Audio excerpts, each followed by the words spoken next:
The Swiss Family Robinson by Johann David Wyss. Chapter 30. The last bed of rock, before we reached the cave which Jack had pierced, was so soft and easy to work that we had little difficulty in proportioning and opening the place for our door. I hoped that, being now exposed to the heat of the sun, it would soon become as hard as the original surface. The door was that we had used for the staircase at Falcon's Nest, for as we only intended to make a temporary residence of our old tree, there was no necessity for solid fittings, and besides, I intended to close the entrance of the tree by a door of bark, more effectually to conceal it, in case savages should visit us. I then laid out the extent of the grotto at pleasure, for we had ample space. We began by dividing it into two parts. That on the right of the entrance was to be our dwelling. On the left were, first, our kitchen, then the workshop and the stables. Behind these were the storerooms and the cellar. In order to give light and air to our apartments, it was necessary to insert in the rock the windows we had brought from the ship, and this cost us many days of labor. The right-hand portion was subdivided into 3 rooms, the first our own bedroom, the middle the common sitting-room, and beyond the boys' room. As we had only 3 windows, we appropriated one to each bedroom, and the third to the kitchen, contenting ourselves at present with a grating in the dining-room. I constructed a sort of chimney in the kitchen, formed of 4 boards, and conducted the smoke thus through a hole made in the face of the rock. We made our workroom spacious enough for us to carry on all our manufactures, and it served also for our cart-house. Finally, all the partition walls were put up, communicating by doors, and completing our commodious habitation. These various labors, the removal of our effects, and arranging them again, all the confusion of a change when it was necessary to be at once workmen and directors, took us a great part of summer, but the recollection of the vexations we should escape in the rainy season gave us energy. We passed nearly all our time at Tent House, the centre of our operations, and besides the gardens and plantations which surrounded it, we found many advantages which we profited by. Large turtles often came to deposit their eggs in the sand, a pleasant treat for us, but we raised our desires to the possession of the turtles themselves, living, to eat when we chose. As soon as we saw one on the shore, one of my sons ran to cut off its retreat. We then hastened to assist, turned the creature on its back, passed a long cord through its shell, and tied it firmly to a post close to the water. We then placed it on its legs, when of course it made for the water, but could only ramble the length of its cord. It seemed, however, very content, and we had it in readiness when we wanted it. The lobsters, crabs, mussels, and every sort of fish which abounded on the coast plentifully supplied our table. One morning we were struck with an extraordinary spectacle. A large portion of the sea appeared in a state of ebullition, and immense flocks of marine birds were hovering over it, uttering piercing cries and plunging into the waves. From time to time the surface, on which the rising sun now shone, seemed covered with little flames, which rapidly appeared and vanished. Suddenly this extraordinary mass advanced to the bay, and we ran down, full of curiosity. We found, on our arrival, that this strange phenomenon was caused by a shoal of herrings. These shoals are so dense that they are often taken for sandbanks, are many leagues in extent, and several feet in depth. They spread themselves over the seas, carrying to barren shores the resources that nature has denied them.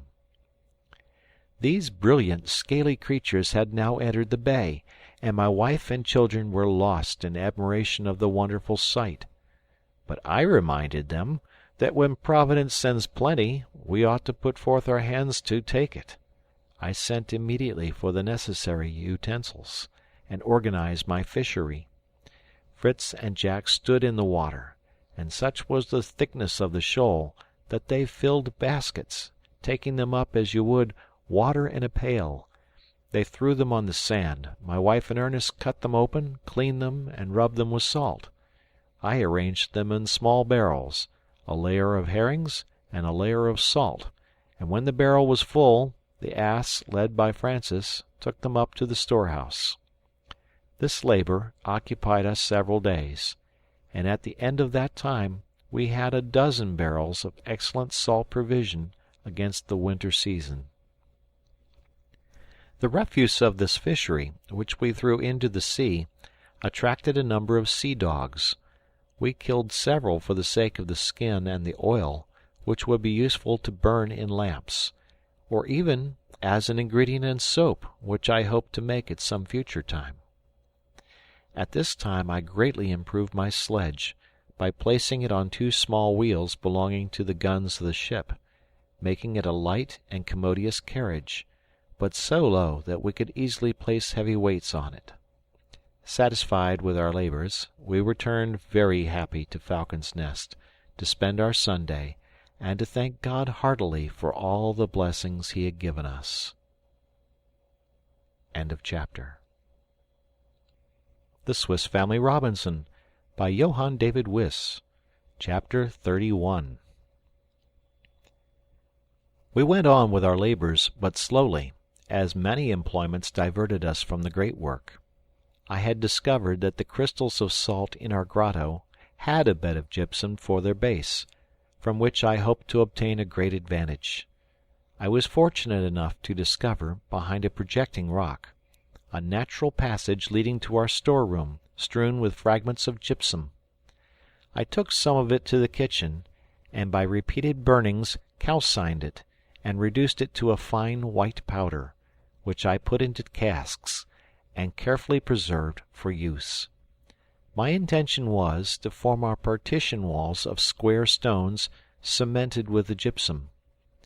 I employed my sons daily to collect this, till we had amassed a large quantity, using some in the first place effectually to cover our herring barrels. 4 barrels were salted and covered in this way. The rest my wife smoked in a little hut of reeds and branches, in the midst of which the herrings were laid on sticks, and exposed to the smoke of a fire of green moss kindled below. This dried them, and gave them the peculiar flavor so agreeable to many. We were visited by another shoal of fish a month after that of the herrings. Jack first discovered them at the mouth of Jackal River, where they had apparently come to deposit their eggs among the scattered stones. They were so large that he was sure they must be whales. I found them to be pretty large sturgeons, besides salmon, large trout, and many other fishes. Jack immediately ran for his bow and arrows, and told me he would kill them all. He fastened the end of a ball of string to an arrow, with a hook at the end of it. He tied the bladders of the dogfish at certain distances to the string. He then placed the ball safe on the shore, took his bow, fixed the arrow in it, and aiming at the largest salmon, shot it in the side. The fish tried to escape. I assisted him to draw the cord, and it was no easy task, for he struggled tremendously. But at length, weakened by loss of blood, we drew him to land and dispatched him. The other boys came running up to congratulate the young fisherman on his invention, and as it was to be feared that the rest, alarmed by this attack, might take their departure, we determined to abandon everything for the fishery. Fritz threw his harpoon, and landed, by means of the reel, some large salmon.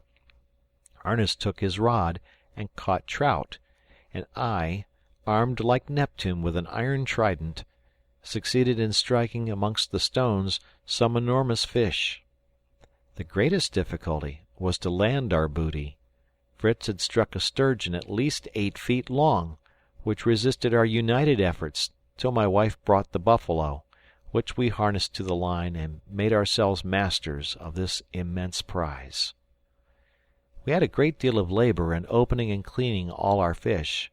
Some we dried and salted, some my wife boiled in oil, as they preserve the tunny. The spawn of the sturgeon, a huge mass, weighing not less than 30 pounds, I laid aside to prepare as caviare, a favorite dish in Holland and Russia. I carefully cleansed the eggs from the skin and fibers that were mixed with them, washed them thoroughly in sea water, slightly sprinkled them with salt, then put them in a gourd pierced with small holes to let the water escape, and placed weights on them to press them completely for 24 hours. We then removed the caviare in solid masses, like cheeses, took it to the smoking hut to dry, and in a few days had this large addition to our winter provision. My next employment was the preparation of the valuable isinglass. I took the air bladder and sounds of the fish, cut them in strips, twisted them in rolls, and dried them in the sun. This is all that is necessary to prepare this excellent glue. It becomes very hard, and when wanted for use, is cut up in small pieces and dissolved over a slow fire. The glue was so white and transparent that I hoped to make window panes from it instead of glass. After this work was finished, we began to plan a boat to replace our tub raft. I wished to try to make one of bark, as the savage nations do, and I proposed to make an expedition in search of a tree for our purpose. All those in our own neighborhood were too precious to destroy, some for their fruits, others for their shade. We resolved to search at a distance for trees fit for our purpose, taking in our road a survey of our plantations and fields. Our garden at Tent House produced abundantly continual successions of vegetables in that virgin soil, and in a climate which recognized no change of season. The peas, beans, lentils, and lettuces were flourishing, and only required water, and our channels from the river brought this plentifully to us. We had delicious cucumbers and melons. The maize was already a foot high. The sugar canes were prospering, and the pineapples on the high ground promised us a rich treat. We hoped our distant plantations were going on as well, and all set out one fine morning to Falcon's Nest, to examine the state of things there. We found my wife's cornfields were luxuriant in appearance, and for the most part ready for cutting. There were barley, wheat, oats, beans, millet, and lentils. We cut such of these as were ready, sufficient to give us seeds for another year. The richest crop was the maize, which suited the soil, but there were a quantity of gatherers more eager to taste these new productions than we were. There were birds of every kind, from the bustard to the quail, and from the various establishments they had formed round, it might be presumed they would not leave much for us. After our first shock at the sight of these robbers, we used some measures to lessen the number of them. Fritz unhooded his eagle, and pointed out the dispersing bustards. The well-trained bird immediately soared and pounced on a superb bustard, and laid it at the feet of its master. The jackal, too, who was a capital pointer, brought to his master about a dozen little fat quails, which furnished us with an excellent repast, to which my wife added a liquor of her own invention, made of the green maize, crushed in water, and mingled with the juice of the sugar cane, a most agreeable beverage, white as milk, sweet and refreshing. We found the bustard which the eagle had struck down, but slightly wounded. We washed his hurts with a balsam made of wine, butter, and water, and tied him by the leg in the poultry yard as a companion to our tame bustard. We passed the remainder of the day at Falcon's Nest, putting our summer abode into order, and thrashing out our grain, to save the precious seed for another year. The turkey wheat was laid by in sheaves, till we should have time to thrash and winnow it, and then I told Fritz that it would be necessary to put the hand mill in order that we had brought from the wreck. Fritz thought we could build a mill ourselves on the river, but this bold scheme was, at present, impracticable. The next day we set out on an excursion in the neighborhood. My wife wished to establish colonies of our animals at some distance from Falcon's Nest, at a convenient spot, where they would be secure and might find subsistence. We selected from her poultry yard 12 young fowls. I took 4 young pigs, 2 couple of sheep, and 2 goats. These animals were placed in the cart, in which we had previously placed our provisions of every kind, and the tools and utensils we might need, not forgetting the rope ladder and the portable tent. We then harnessed the buffalo, the cow, and the ass, and departed on our tour. Fritz rode before on Lightfoot, to reconnoiter the ground, that we might not plunge into any difficulties, as, this time, we went in a new direction, exactly in the midst between the rocks and the shore, that we might get acquainted with the whole of the country that stretched to Cape Disappointment. We had the usual difficulty, at first, in getting through the high grass, and the underwood embarrassed our road, till we were compelled to use the axe frequently. I made some trifling discoveries that were useful while engaged in this labor. Amongst others, some roots of trees curved like saddles, and yokes for beasts of draught. I cut away several of these, and placed them on the cart. When we had nearly passed the wood, we were struck with the singular appearance of a little thicket of low bushes, apparently covered with snow. Francis clapped his hands with joy, and begged to get out of the cart that he might make some snowballs. Fritz galloped forward, and returned, bringing me a branch loaded with this beautiful white down, which, to my great joy, I recognized to be cotton. It was a discovery of inestimable value to us, and my wife began immediately to enumerate all the advantages we should derive from it, when I should have constructed for her the machines for spinning and weaving the cotton. We soon gathered as much as filled 3 bags, intending afterwards to collect the seeds of this marvelous plant, to sow in the neighborhood of Tent House. After crossing the plain of the cotton trees, we reached the summit of a hill, from which the eye rested on a terrestrial paradise. Trees of every sort covered the sides of the hill, and a murmuring stream crossed the plain, adding to its beauty and fertility. The wood we had just crossed formed a shelter against the north winds, and the rich pasture offered food for our cattle. We decided at once that this should be the site of our farm. We erected our tent, made a fireplace, and set about cooking our dinner. While this was going on, Fritz and I sought a convenient spot for our structure, and we met with a group of beautiful trees, at such a distance one from another as to form natural pillars for our dwelling. We carried all our tools here, but as the day was far advanced, we delayed commencing our work till next day. We returned to the tent, and found my wife and her boys picking cotton, with which they had made some very comfortable beds, and we slept peacefully under our canvas roof. End of chapter.